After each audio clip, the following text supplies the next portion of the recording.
वो ब्रह्म के साथ एक हो जाता है। आरंभ में इच्छाएं अनंत होती हैं और अंततो गत्वा परमात्म प्राप्ति की इच्छा शेष रहती है। जब ये इच्छा भी पूरी हो जाती है तब इच्छा भी मिट जाती है। यदि उससे भी बड़ी कोई वस्तु होती तो आप उसकी इच्छा अवश्य करते। जब उससे आगे कोई वस्तु है ही नहीं तो इच्छा किसकी होगी? जब प्राप्त होने योग्य कोई वस्तु अप्राप्त न रह जाए तो इच्छा भी समूल नष्ट हो जाती है और इच्छा के मिटते ही ब्रह्म का सर्वथा अंत हो जाता है। यही भीष्म की इच्छा मृत्यु है।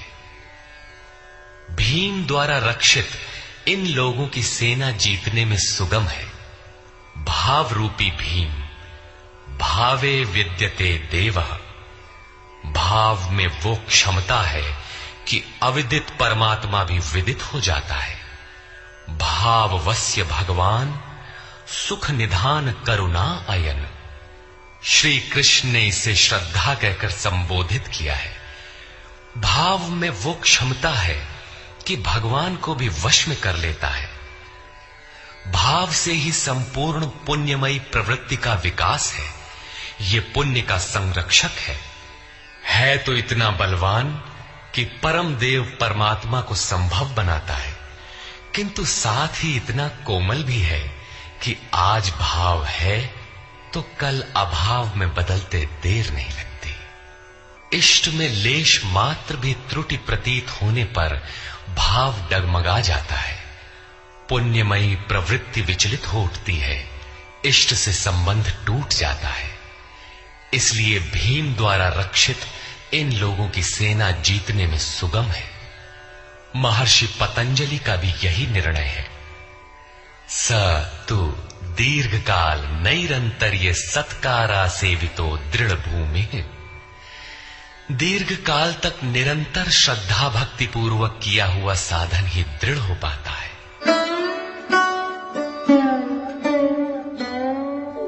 तस्य संजनयन् हर्षं कुरु वृद्धः पितामहः।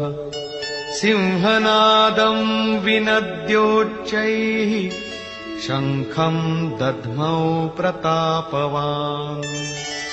इस प्रकार अपने बलाबल का निर्णय लेकर शंख ध्वनि हुई। शंख ध्वनि पात्रों के पराक्रम की घोषणा है कि जीतने पर कौन सा पात्र आपको क्या देगा। कौरवों में वृद्ध प्रतापवान पितामह भीष्म ने उस दुर्योधन के हृदय में हर्ष उत्पन्न करते हुए उच्च स्वर से सिंहनाद के समान भयप्रद शंख बजाया। सिंह प्रकृति से भयावह पहलू का प्रतीक है। घोर जंगल के नीरव एकांत में शेर की दहाड़ कान में पड़ जाए तो रोंगटे खड़े हो जाएंगे, हृदय कांपने लगेगा। यद्यपि शेर आपसे मीलों दूर है। भय प्रकृति में होता है, परमात्मा में नहीं। वो तो अभय सत्ता है। ब्रह्म रूपी भीष्म यदि विजयी होता है तो प्रकृति के जिस भयारण्य में आप हैं उससे भी अधिक भय के आवरण में बांध देगा। भय की एक परत और बढ़ जाएगी, भय का आवरण घना हो उठेगा। ये भ्रम इसके अतिरिक्त और कुछ नहीं दे सकेगा। अतः प्रकृति से निवृत्ति ही गंतव्य का मार्ग है। संसार में प्रवृत्ति तो भवाटवी है, घोर अंधकार की छाया है। इसके आगे कौरवों की कोई घोषणा नहीं है। कौरवों की ओर से कई बाजे एक साथ बजे, किंतु कुल मिलाकर वे भी भय ही प्रदान करते हैं, इससे अधिक कुछ नहीं। प्रत्येक विकार कुछ न कुछ भय तो देता ही है। इसलिए उन्होंने भी घोषणा की, ततः शंखाश्च भैर्यश्च प्रणवानक गोमुखाः सहसैवाभ्यहन्यन्त सशब्दस्तु मूलोऽभवत्। तदनंतर अनेक शंख, नगारे, ढोल और नरसिंहादि बाजे एक साथ ही बजे। उनका शब्द भी बड़ा भयंकर हुआ। भय का संचार करने के अतिरिक्त कौरवों की कोई घोषणा नहीं है। बहिर्मुखी विजातीय प्रवृत्ति सफल होने पर मोहमय बंधन और घना कर देती है। अब पुण्यमयी प्रवृत्तियों की ओर से घोषणाएं हुई, जिनमें पहली घोषणा योगेश्वर श्री कृष्ण की है।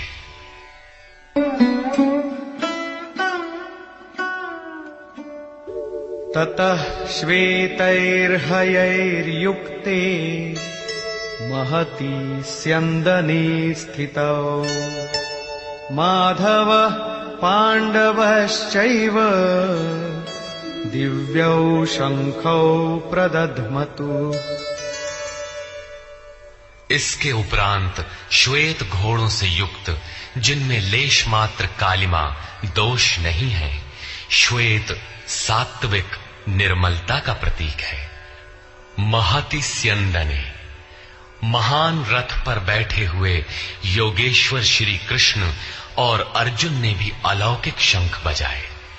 अलौकिक का अर्थ है लोकों से परे, मृत्युलोक, देवलोक, ब्रह्मलोक, जहां तक जन्म मरण का भय है, उन समस्त लोकों से परे पारलौकिक पारमार्थिक स्थिति प्रदान करने की घोषणा योगेश्वर श्री कृष्ण की है।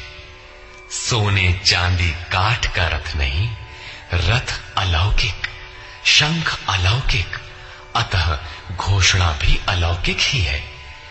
लोकों से परे एकमात्र ब्रह्म है, सीधा उससे संपर्क स्थापित कराने की घोषणा है। पांचजन्यं ऋषिकेशो देवदत्तं धनञ्जयः पौण्ड्रं दध्मौ महाशंखं भीमकर्मावृकोदरः।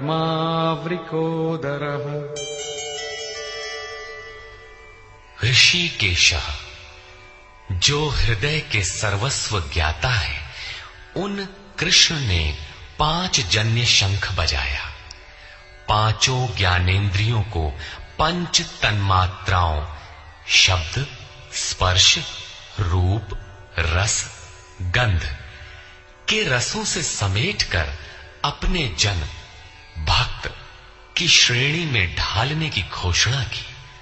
विकराल रूप से बहकती हुई इंद्रियों को समेटकर उन्हें अपने सेवक की श्रेणी में खड़ा कर देना हृदय से प्रेरक सद्गुरु की देन है।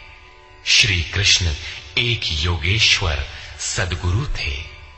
शिष्यस्तेहम्, भगवन मैं आपका शिष्य हूं। बाह्य विषय वस्तुओं को छोड़कर ध्यान में इष्ट के अतिरिक्त दूसरा न देखें, दूसरा न सुने, न दूसरे का स्पर्श करें, ये सद्गुरु के अनुभव संचार पर निर्भर करता है।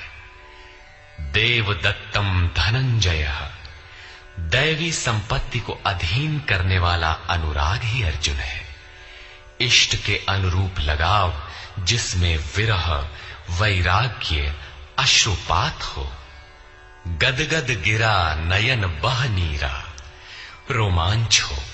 इष्ट के अतिरिक्त अन्य विषय वस्तु का लेश मात्र टकराव न होने पाए, उसी को अनुराग कहते हैं। यदि ये सफल होता है तो परम देव परमात्मा में प्रवेश दिलाने वाली दैवी संपद पर आधिपत्य प्राप्त कर लेता है। इसी का दूसरा नाम धनंजय भी है। एक धन तो बाहरी संपत्ति है, जिससे शरीर निर्वाह की व्यवस्था होती है। आत्मा से इसका कोई संबंध नहीं है। इससे परे स्थिर आत्मिक संपत्ति ही निज संपत्ति है। बृहदारण्य कोपनिषद में याज्ञवल्क्य ने मैत्रेयी को यही समझाया कि धन से संपन्न पृथ्वी के स्वामित्व से भी अमृतत्व की प्राप्ति नहीं हो सकती। उसका उपाय आत्मिक संपत्ति है। भयानक कर्म वाले भीमसेन ने पौंड्र अर्थात प्रीति नामक महाशंख बजाया। भाव का उद्गम और निवास स्थान हृदय है, इसलिए इसका नाम वृकोदर है। आपका भाव लगाव बच्चे में होता है, किंतु वस्तुतः वो लगाव आपके हृदय में है। जो बच्चे में जाकर मूर्त होता है।